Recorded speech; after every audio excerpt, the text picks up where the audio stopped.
Hello, brothers and sisters. It's a new week. We are very happy to welcome you to our show titled Speak of Africa. Before we begin, we want to say thank you to all our viewers. If you are viewing this show for the first time, my name is Prince Ojong, your host. We started this show because we wanted to give Africans a voice. A lot of news is breaking out in the motherland, but people are sometimes afraid to say the truth. We feel we have to tell you the truth. We have to make you understand what is happening in the motherland. So if you want to join the movement, come watch the show with us and make comments. When you make comments, we appreciate those comments. For those who have subscribed to this show, we say thank you very much for your confidence and your trust. We're going to do our best to keep providing a good show to you. If there is anything that you don't like, let us know. If there's something you want us to cover, share the information with us in the comment section. We're going to do our best to accommodate you. This show is for you. Unlike most other shows, we don't just tell you the news. We try to explain Africa in a geopolitical context. That's what makes us unique. For the show of today, we want to focus on the globe. What is happening around the globe? The make or break point is the 80th General Assembly meeting of the United Nations. It has taken place. So this week we saw that the United Nations General Assembly became a forum for African leaders to express themselves, to express their concerns. We really appreciate that because we saw most of the leaders from the motherland explaining their positions, making their point in that platform. Equally, we also saw what happened with the Palestinian conflict, the conflict between the Palestinians and Israel. Okay? We saw that. So many countries decided now to support Palestine. So many of them were against Israel. And this conflict has been going on for a long time, since 1948, when the State of Israel was officially created. It has been going on. On the one side, some people support the Palestinians. On the other side, some people support the Jewish people. So who do you support? So tell us. As journalists, we have to be neutral. But you tell us the person that you support. France decided to support the creation of a two-state solution in that part of the world. One state for Israel, one state for Palestine. So you have two states side by side, living in peace. Okay? That's the vision of Emmanuel Macron. Donald Trump responded by humiliating Emmanuel Macron. We saw a video. Donald Trump's motorcade was passing, so they had to block Emmanuel Macron from going to the French embassy. Emmanuel Macron is a very smart politician.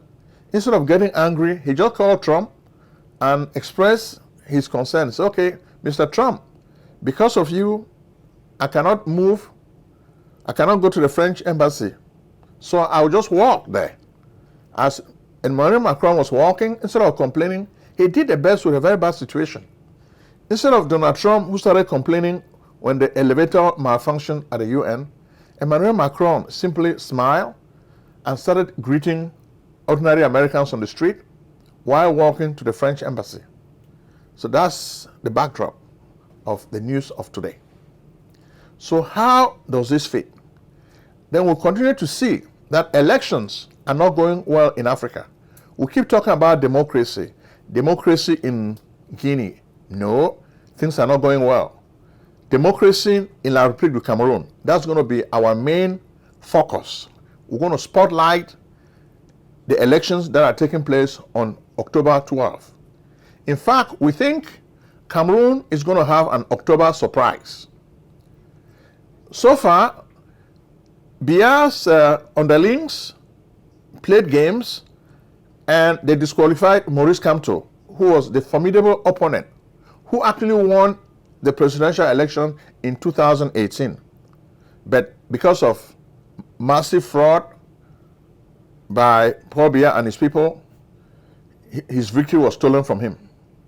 Similarly, in 1992, John Frundi of the SDF, Social Democratic Front, won the election against Paul Biya. But Paul Biya refused to concede defeat. So the question people are asking now, these people were thinking that Maurice Kamto is a guy who would unseat Biya, so they do not want to take the risk. So they were looking for like an easy play for Biya so that he would just cruise to victory. Little did they know, Issa Chiroma would emerge as a super candidate.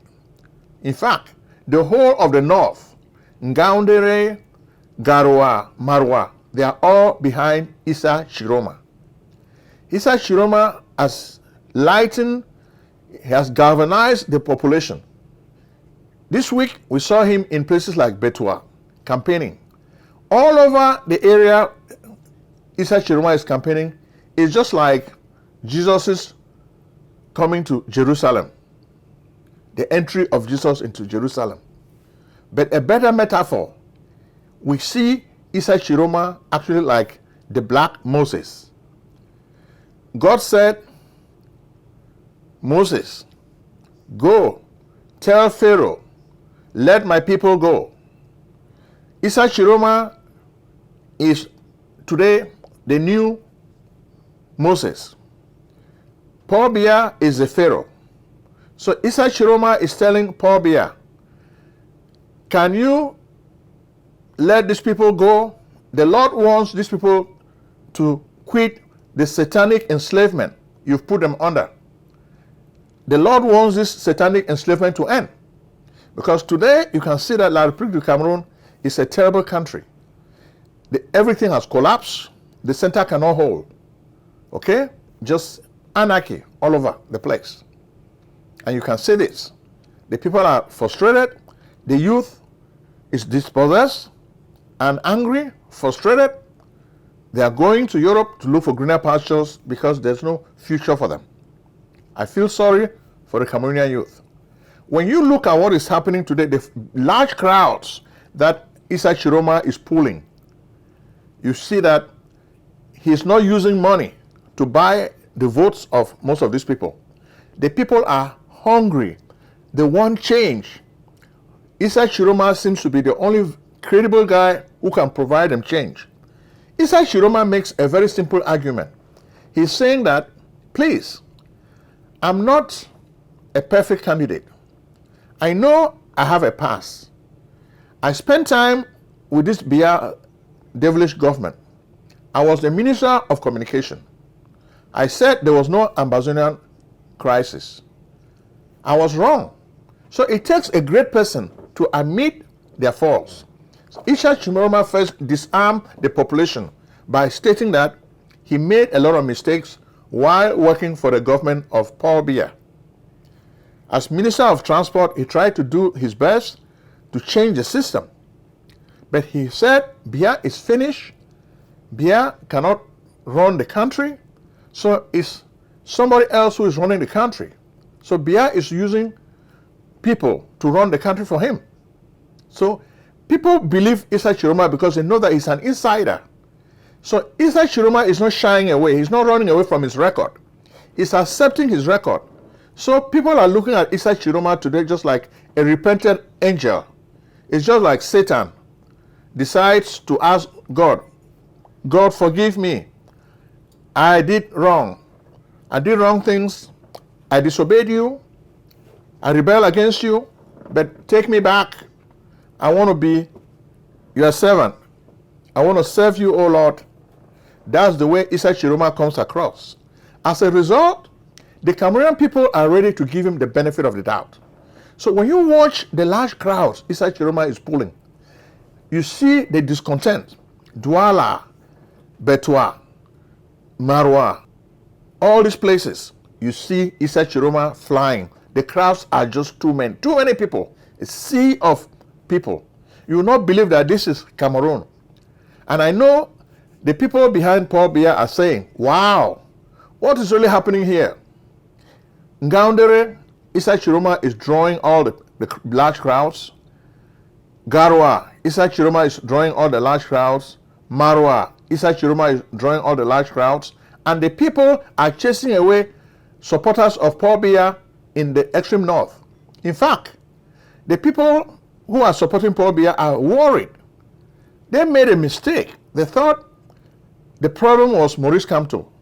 Now that they have pushed Maurice Kamto to the side, they are just surprised to see what God is doing to them. So they cannot believe what is happening.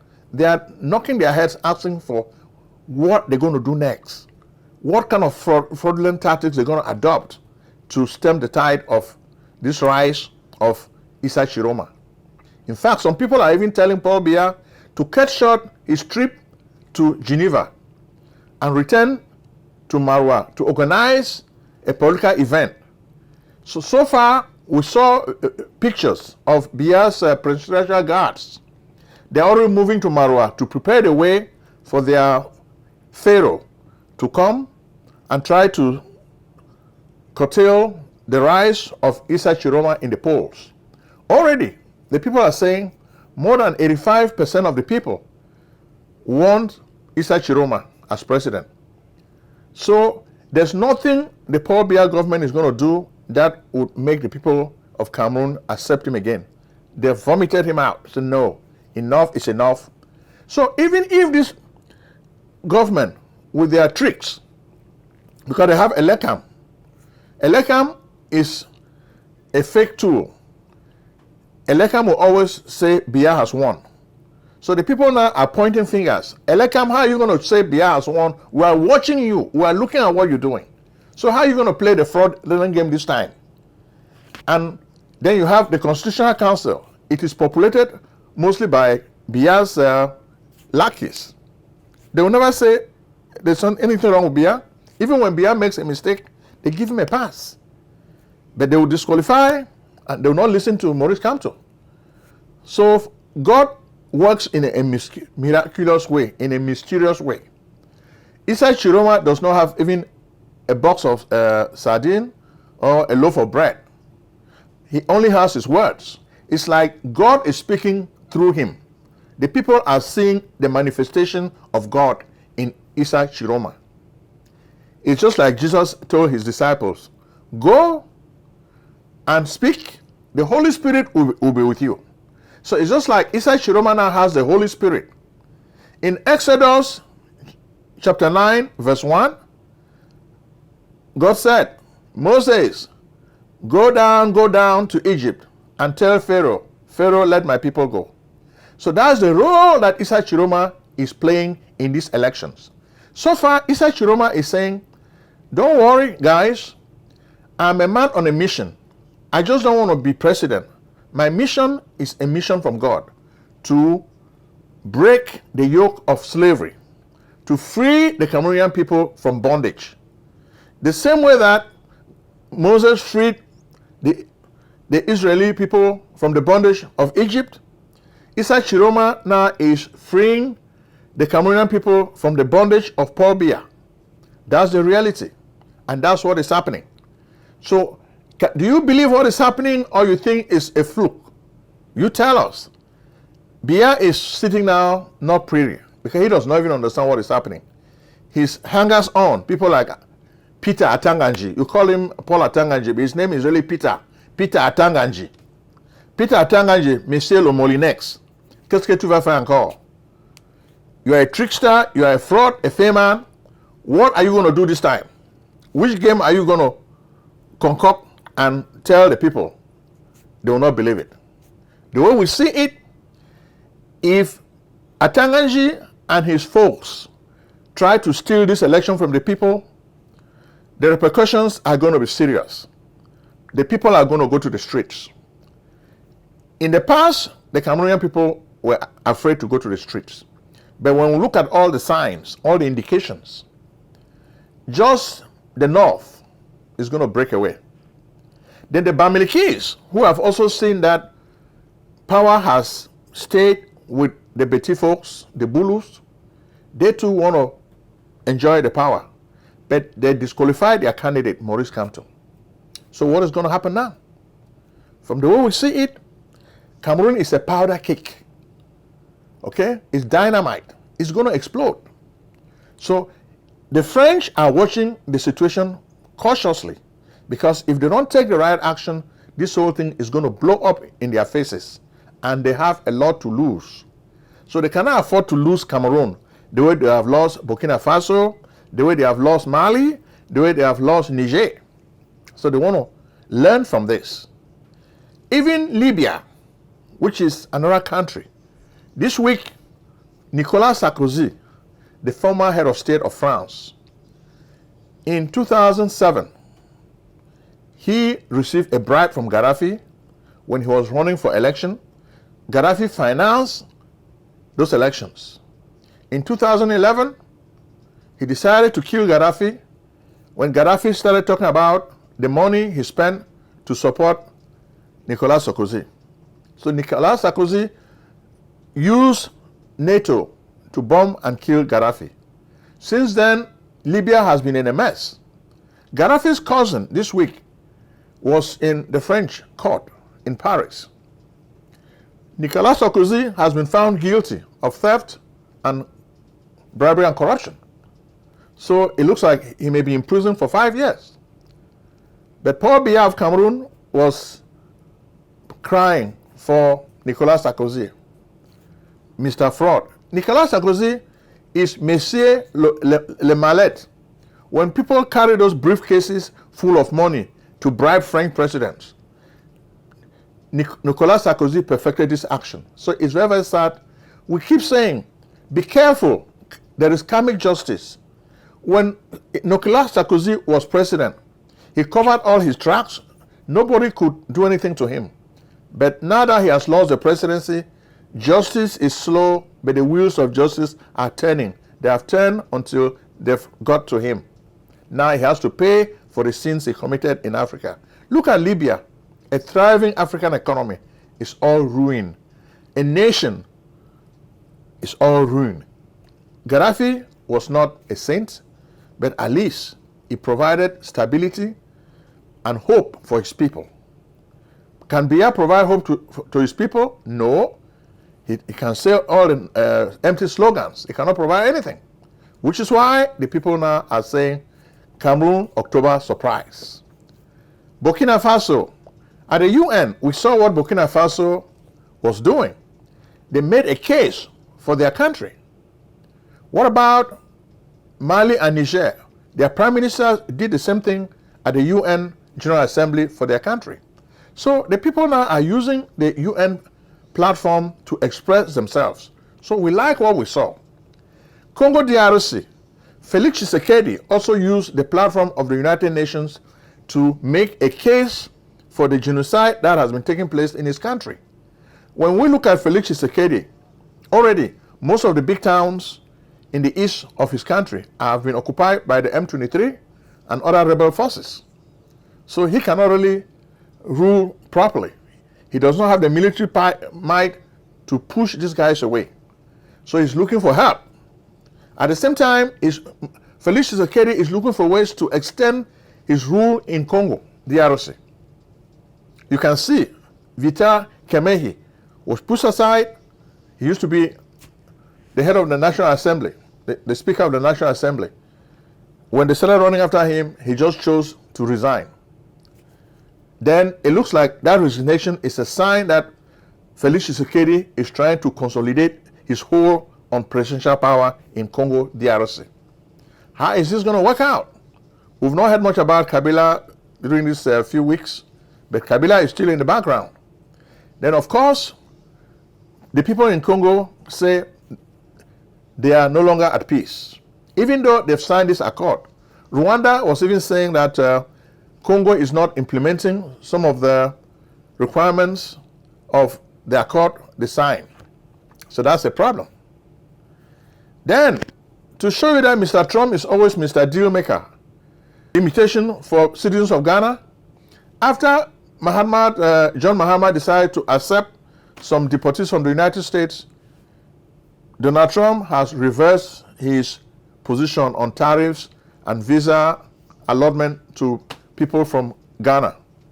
So you see, John Mahama was just selling his country for something else because he wanted them to get visas. So he was willing to take the deportees from the United States. So this is transactional politics. So we'll see why we tell you about real politics. So politics is not based on idealism. Your average African is always naive. They think politics is based on idea. No, it's based on a game of interest. Countries only have interests. It's not friendship. Okay? Then what about Nigeria? The big story we see in Nigeria is the Pengasa strike that is taking place on Monday. Okay, it's going to take place. Petroleum is a major industry in Nigeria. So these guys who represent the industry, they are trying to get the government to go along with them. Dangote, Aliko Dangote, also is a seller of petroleum products. So they want him to get into their fold so that they can control and have like a cartel, just like you have the oil cartel, OPEC. But is this working? Aliko Dangote does not seem to want to be under them. And you should remember, Bola Tinubu is a minister of petroleum now in Nigeria.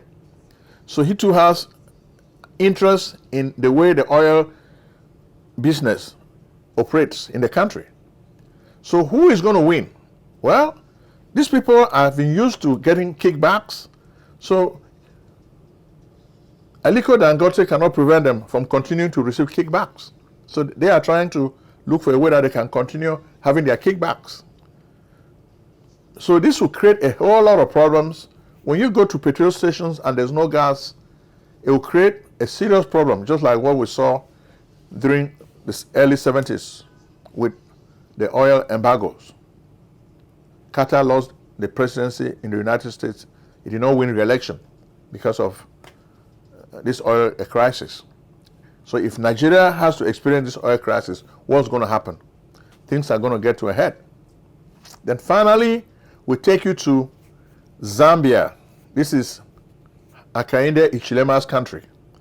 A few weeks ago, we were talking to you about Mr. Lungu, Edgar Lungu, who died in South Africa.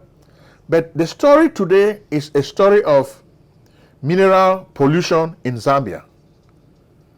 A Chinese company has been polluting Zambia like crazy. The Americans decided to leave, but this company, Metals, stayed there, and they have been a disaster to the environment. We've seen environmental disaster in Nigeria, especially with most of these companies that were operating in the southeast, extracting oil.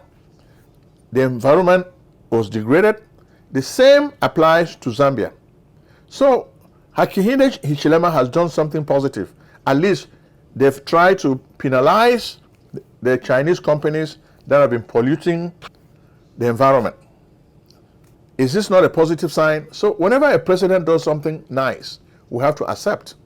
Okay? So this is what is happening. Hakainde Hichilema has penalized this Chinese company because they have been degrading the environment. They have been polluting the environment. So all these countries that allow foreign nationals to come to their country and exploit mineral resources, please learn to hold these countries accountable when they do wrong things. Don't just set your eyes on profit and forget the interests of your country. Don't just look at taking bribes and forget what is good for your country. That's the problem we face in Africa. Most of these presidents are puppets. They are predatory elites. So long as they are receiving kickbacks, they don't care what happens to their country. We want this to change, and we welcome this change we're seeing in Zambia. We love that, and we think this is something positive, and we're expecting other African countries to do the same.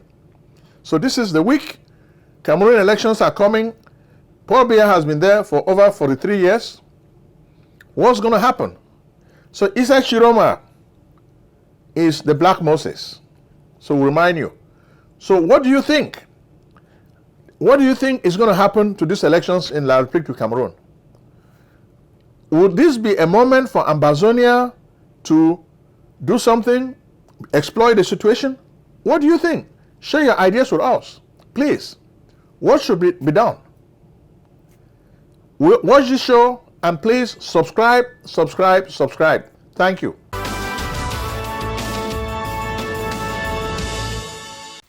Selling a service or a product? Need buyers? Use the African Nation TV as a channel to reach many viewers. Act now and call Prince Ojong at 240-350-1131. That's 240-350-1131. Act today.